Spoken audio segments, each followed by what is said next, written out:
pelo que o senhor está dizendo, a gente pode depreender que o senhor concorda com a tese segundo a qual o TSE está meio perdido, está tomando decisões equivocadas, está tomando decisões que se confundem com censura de veículos de imprensa.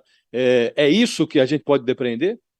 Não, não, não. Eu não acho que o TSE esteja perdido. Eu acho que é o seguinte: primeiro, quando eu dou o exemplo dos Estados Unidos, nós precisamos lembrar, né, que lá não há regras como temos aqui. Nós temos, e é ruim isso, mas temos uma hiperregulação da propaganda eleitoral. Então, o TSE julga com o cenário legislativo, quem definiu foi o Congresso, não o TSE. Bom, diante desse cenário de hiperregulação, que é ruim para a democracia, mas não é culpa do TSE, o TSE tem que calibrar como é que julga casos concretos a partir dessa hiperregulação. E aí tem uma diferença que não é grande, né, entre uma postura mais minimalista, e eu cito a ministra Maria Cláudia, ou uma postura mais intervencionista do ministro Alexandre. Tem preponderado a postura mais intervencionista do ministro Alexandre. Eu discordo, mas não acho que com isso o TSE esteja perdido. E mais do que isso, quando a gente fala da diferença entre minimalismo e intervencionismo, nós estamos falando da zona cinzenta das propagandas, Josias, ou seja, aquelas que alguém pode considerar que são lícitas e outros podem considerar que são ilícitas. Mas Agora, tem umas que são me flagrantemente perdoe mentirosas, fazer sabidamente inverídicas, me vai perdoe, fechar a igreja, essas coisas. E aí o TSE tem dado respostas corretas e eficientes, agora me na perdoe. medida do possível, porque Tá. nesse mundo da internet não há quem dê conta, vamos reconhecer. Agora, o senhor mencionou o fato de que não se deve. A imprensa tem uma velocidade que é diferente da velocidade do judiciário. Citou o exemplo do dinheiro na cueca, né? O TSE proibiu comentaristas de uma rádio, a Jovem Pan, de fazerem comentários. Quer dizer, está fazendo uma censura futura. Ela não pode dizer isso, não pode dizer aquilo. Não é um erro.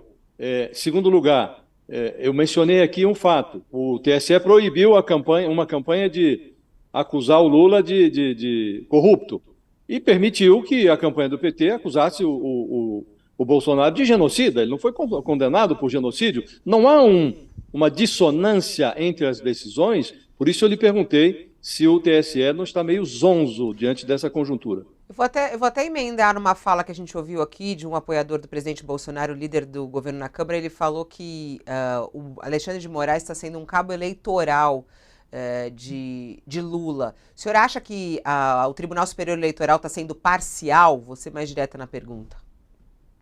Olha, para usar a expressão da moda, dizer que o TSE está sendo parcial é fake news. O TSE tirou do ar a propaganda mais nociva contra o Bolsonaro, até agora na campanha eleitoral, que é o tema das meninas da Venezuela.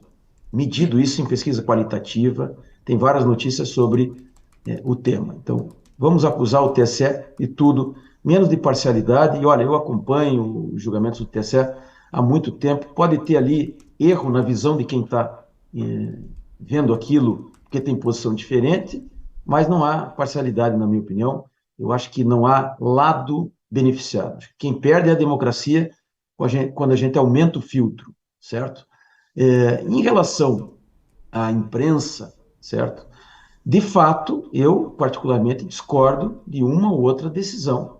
Acho que nós não devemos intervir nestas manifestações, sobretudo da imprensa, que tem um grau de proteção constitucional maior do que os próprios candidatos. Liberdade de expressão está no cerne da garantia do regime democrático brasileiro e aqui em qualquer lugar do mundo, né? Agora, nós temos que pensar, Josias, você diz, olha, mas aqui ele decidiu assim, ali ele decidiu dessa forma.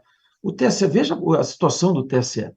O TSE, a Justiça Eleitoral, não foi criada lá em 1932 para dar conta da possibilidade de disseminação de notícias falsas com a velocidade que nós temos hoje, não é aqui no Brasil, né? Vejam o que aconteceu lá no Movimento Cinco Estrelas na Itália, no Brexit, na eleição do Trump. Isso é um problema do mundo inteiro, né? Mas aqui nós entregamos para o TSE o papel de controlar. E ele tem que tomar uma, duas, 10, 15 decisões por dia sobre casos concretos e, às vezes, há uma certa dissonância entre uma decisão tomada num caso e no outro caso. Agora, dizer que isso é que o TSE está perdido, olha, eu acho que não. O TSE pode ter errado aqui ou acolá, mas, como regra, controla como dá para controlar nesse mundo caótico que vivemos, da proliferação de notícias falsas, com esse ambiente da internet que é, a rigor, incontrolável. Tanto é incontrolável que o que vale mesmo é a autorregulação das redes sociais, né? E nós deveríamos impor aqui a autorregulação regulada, como fizeram os alemães, e entregar para eles o controle.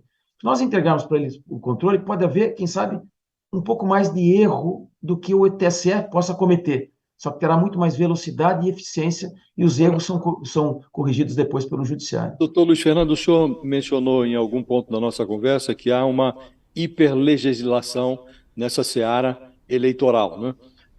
Quem produz legislação no Brasil é o Congresso. Não lhe parece que o Congresso produz a legislação eleitoral de tal sorte que prevaleça a impunidade? Porque as penas são michurucas e há anos não são reajustadas, né, as multas, e há esse excesso de regulação que, na prática, dificulta a aplicação da lei, não é? E agora nós estamos vivendo um mundo novo, o mundo das redes sociais, que é um mundo digital, e nós estamos com uma justiça operando analogicamente.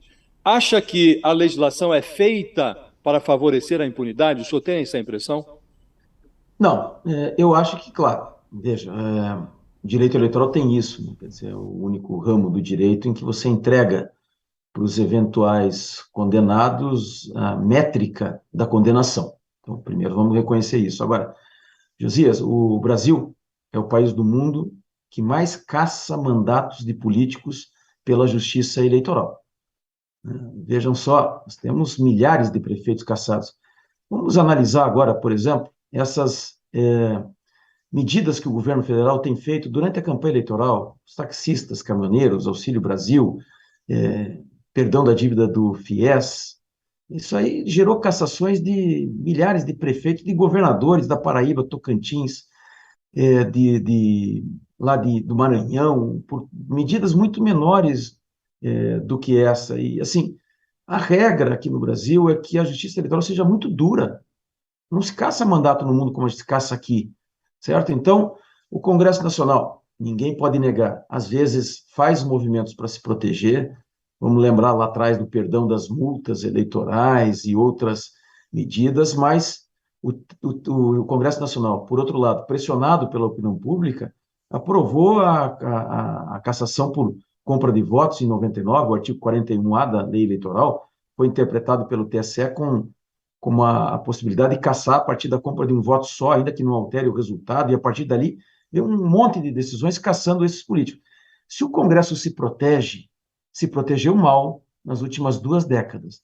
A justiça eleitoral tem sido rigorosa e não há paralelo no mundo em relação ao nível de sanção que impôs aos políticos brasileiros.